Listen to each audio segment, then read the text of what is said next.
Commercial real estate is the information and data business. The quicker and more efficiently we can get it, the more value that adds to us. I'm Casey Rose. I'm a commercial real estate broker in the Gallatin Valley. So we cover pretty much anything income producing in nature or commercially zoned land.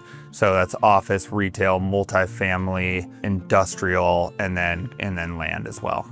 I first started using Land ID in the beginning of 2024. I got invited to a workshop at the Baxter Hotel, and like immediately my light bulb went off, and it's really allowed me to paint a picture of what our market will look like in the future to any sort of client that's in our office at the time.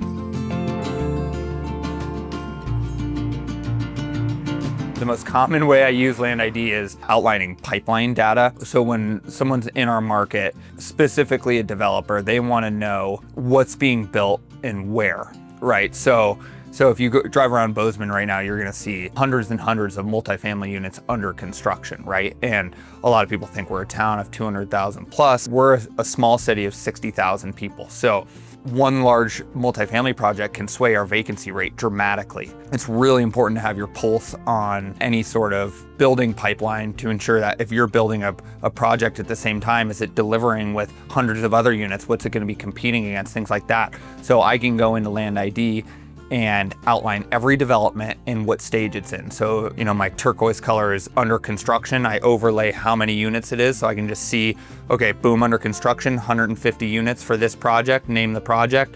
Is it in planning? Is it in permitting? Has it been completed in this calendar year? Things like that. So that's a big differentiator. Another way I use Land ID is for overlaying site plans for developments, which is really beneficial for me because it allows me to paint a picture of what an area is going to look like in the 3 to 5 year term, rather than what is potentially just a plot of dirt right now when they drive by, So this is a perfect example. So we were talking to a coffee user about potential building that they could lease. You just see kind of a more industrial setting right now along North 7th, but in 5 to 10 years, the landscape's going to be dramatically different with a lot of mixed use buildings. So I can use my maps to show potential user how many units are going to be going in adjacent to their building and how many doors are going to be in their immediate surrounding area.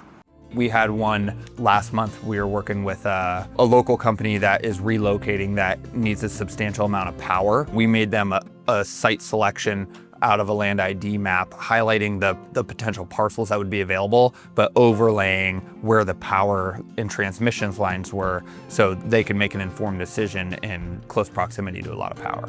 We communicate so much visually with real estate. It's tangible, it's location specific, obviously, in real estate. So it allows me to clearly visually communicate this story of what's going on in a market, what the timeline of things that are going to deliver in a market, what the potential is for a specific parcel. It allows me to clearly visually communicate that to our clientele. I always say, my girlfriend's so sick of hearing about my maps. Because I'll be like, I built this sweet map today at work,